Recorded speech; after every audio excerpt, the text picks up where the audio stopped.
Okay, this is a Nakamichi LX-5. Had some issues with it. Some channels dropping out. Right channel dropped out one day, and then a lot of distortion while I was recording some music. I had a lot of input from folks on tape heads. One of them suggested that the problem was a tape path issue. So to record a tape path issue, you gotta take the front cover off so you can have access to look down at the heads. And normally you would use a mirror cassette, except this panel right here would block any mirror cassette. So Nakamichi had a specific cassette for doing this kind of work.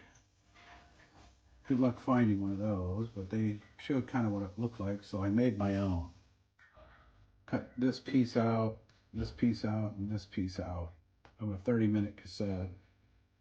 These two correspond to these two holes, and this one's tall enough that you can look down on the unit when you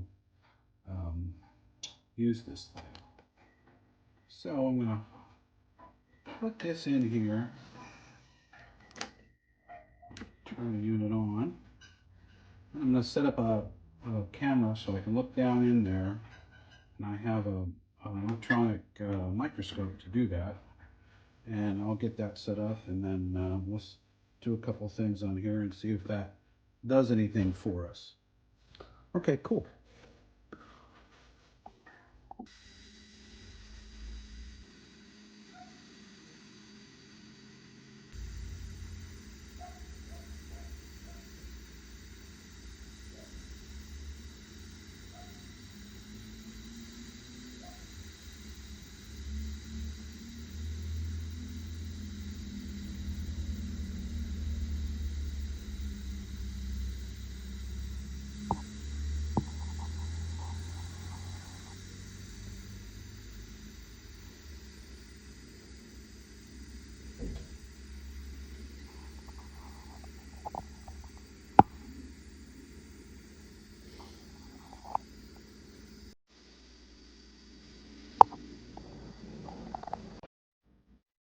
Okay, so here's the setup. I kind of jury-rigged everything up so I could video this action. I have about 6 minutes left on this tape.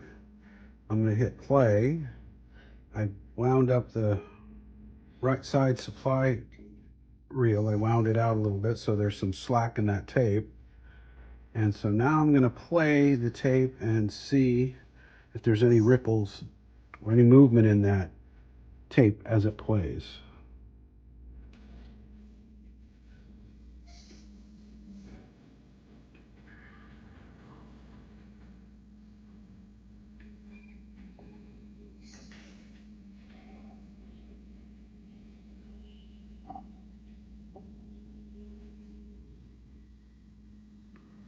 I don't know about you, but it looks pretty darn stable to me. But I noticed I had some hiccups. I was always at this portion of the tape I was making the other night. It was always kind of like dropouts, so I figured I'd run this test and see what I come up with. And let's see if I see anything. Got music in the background. I don't know if I'm going to get killed for that, but I just can't work without some kind of music playing. Oh, it's funny, you look at that, it don't look like that tape's moving at all, which I guess is a good thing, but it is moving. The reels are winding, and so the tape's going across the playback and record heads, but I don't see any movement at all. So I think tape path issues they're not there at all. Okay, so that's it, it's done. Okay, right here you see found the culprit. that particular tape was damaged, and that was it. So, moving on. Okay, so now let's look inside here. I was in here last night and replacing some of the orange polypropylene capacitors that everybody says is the cause of many, many problems. And I have to agree, since I was having some issues with high frequencies, and it turned out 3 of the 4 in the bias circuit were bad. So those can be an issue.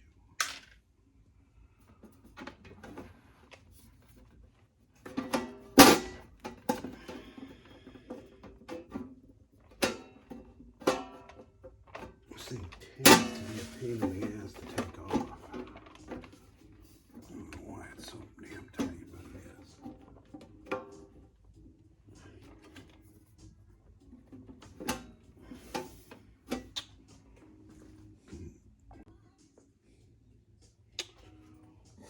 Okay,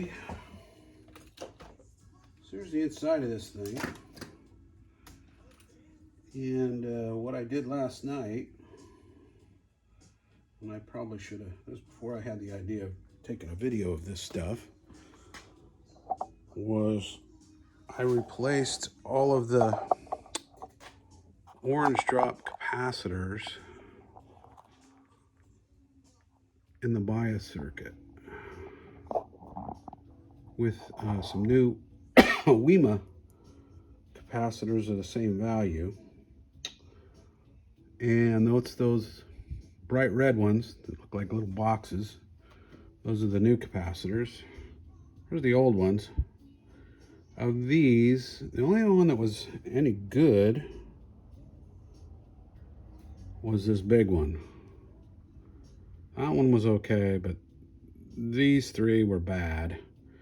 One was a little bit out, about, was it, about 3.6% out of spec, and it's only supposed to be a 2% variance. Another one was 10% out, which, you know, it's big enough that it's causing problems. The other one was 6% out. So anyhow, that's what I did. So now, I think what I'm gonna do is get into replacing some of the other orange drop capacitors that are in this thing. And so I got to take the bottom cover off to get at it, and then you take one of these boards, you flip this thing up on its side, and one of the boards flips open, and you can get at all the stuff. And I have a list of all the caps that I got to replace right here.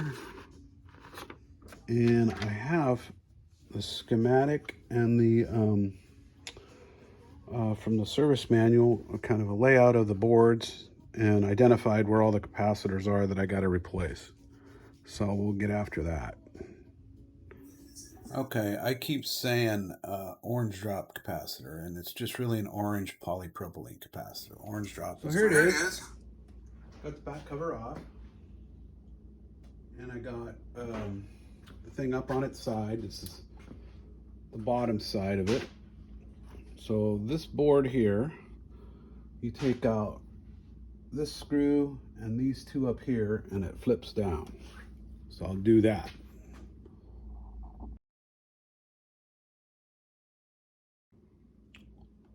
So there it is. This is the boards that are you can get at.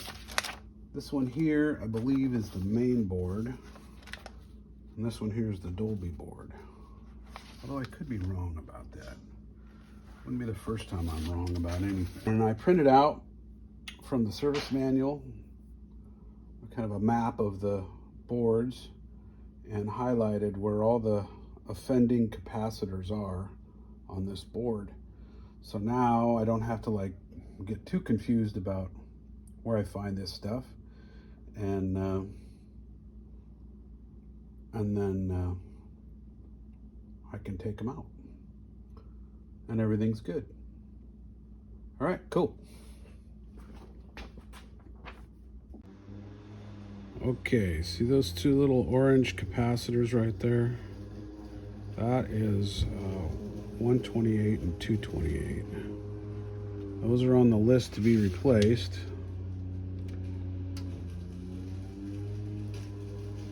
And they're kind of a bitch to get to, but I think I can get at them. Desoldering won't be a problem. It's just working them back into that little spot down there. So we'll get after that and update you on my progress.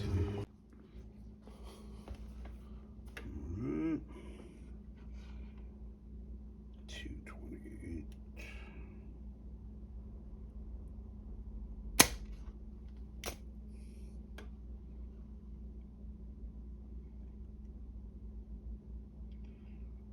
Gotta make sure this thing's hot enough. And you don't want to release that button while you're over the board, because you'll get solder splatters all over on it. And then you got to get your solder wick to clean that up. So set that on the spot. Suck out the solder. Set it on the spot. Once it melts, and you're good to go.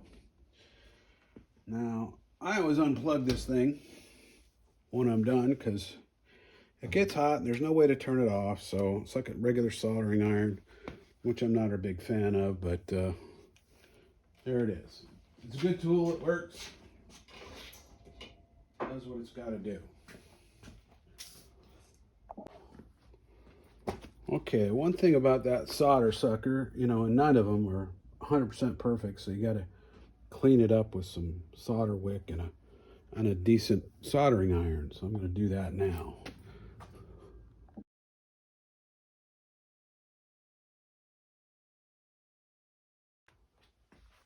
Okay, one thing I had to do to get room, make room for my tweezers to get those two capacitors in, was to remove the screws on this board here, loosen it up so I can kind of push it out of the way.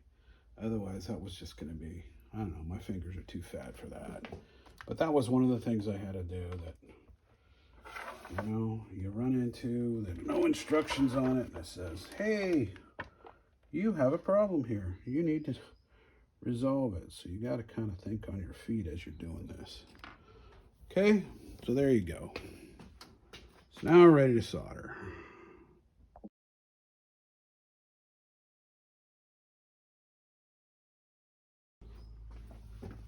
So that's those two, 128 and 228. Those are the record equalization amp ones. There's another one, 511 for the fader, which I gotta find. And then I'll go out to the Dolby board. I have everything except for the 820 on C703 and 803. Cool. Okay, so there's 511 right up there. It's basically directly across from 128 and 228, which are down under this bar, but it's directly across up there. All right, so cool. Now I'll get after that one. Okay. Solder sucker's hot enough. C511 is for the fader. It's right there, right here.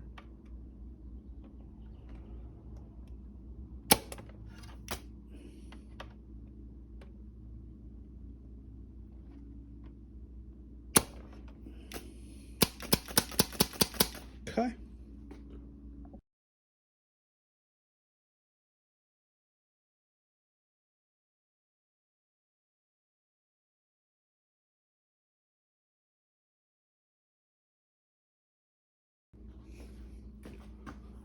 Okay, so this is why I'm taking these out. Here's another one that is wildly out of spec. This is supposed to be, I believe, 1800 picofarads, and it is reading, it should read 1.9 or 1.8 nanofarads, and it's reading 1.9. It should be no worse than 1.836.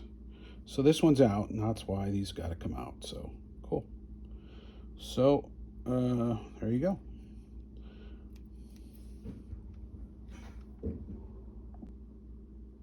So here's the new one. 1.814 nanofarads, or 1814 picofarads. So that's within spec. We got to be within 2%.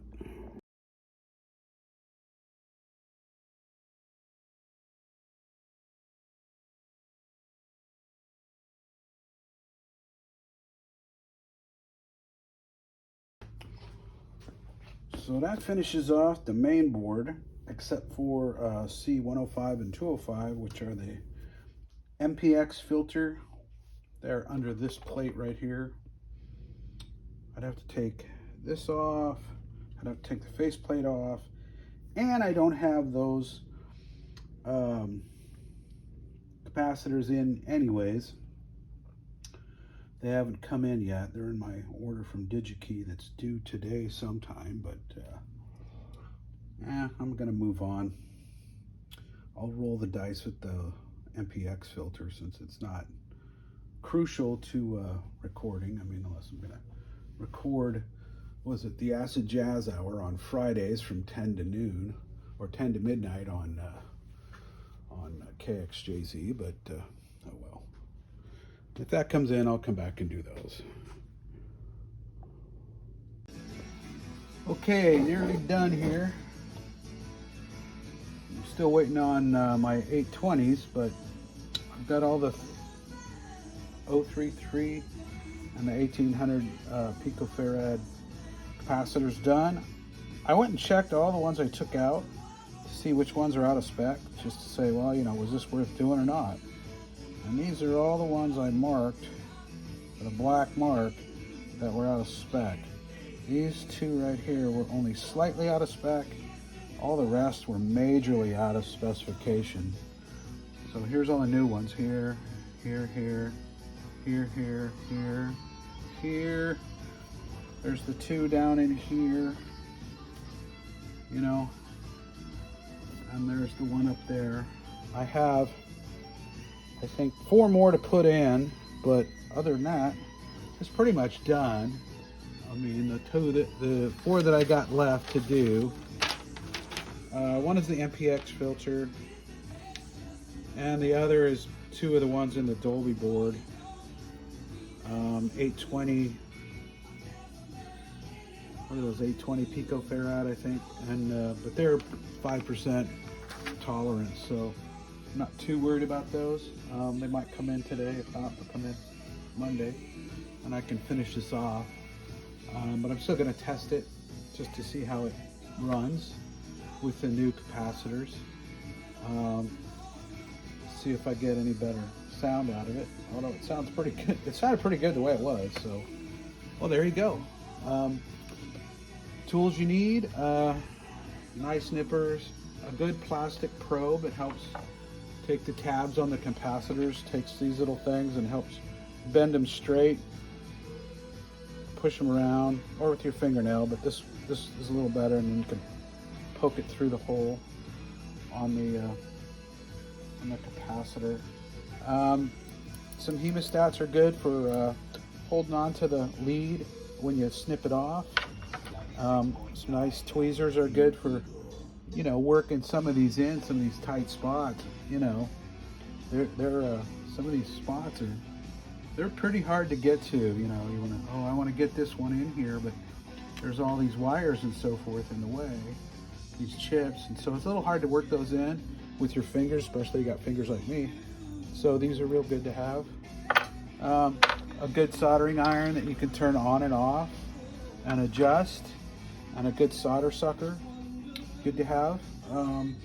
And then some solder wick, which I have around here. Here it is. This stuff to help clean up, you know, because the solder sucker doesn't get everything, and this helps clean that old solder out. If you use the solder sucker, if you accidentally let go of it, it'll splatter, kind of a splatter pattern all over, and so you got to clean that up, which I did a couple of times. But there it is. Tedious, I will say it's tedious, but it's doable. You can do it as long as you're real methodical and go real slow and just kind of get through it. I think I started, I don't know, a couple hours ago. It took me, yeah, about 2.5, say, maybe 3 hours. Plus what I did last night on the bias, so we'll see. All right.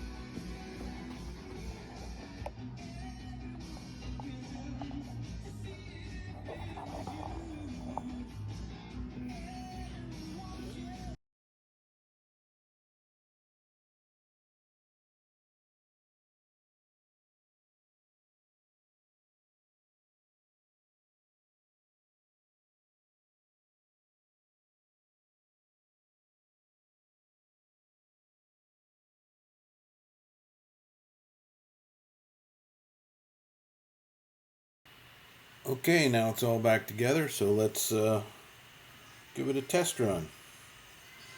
Got some Clifford Brown and then some Nina Simone. Enjoy.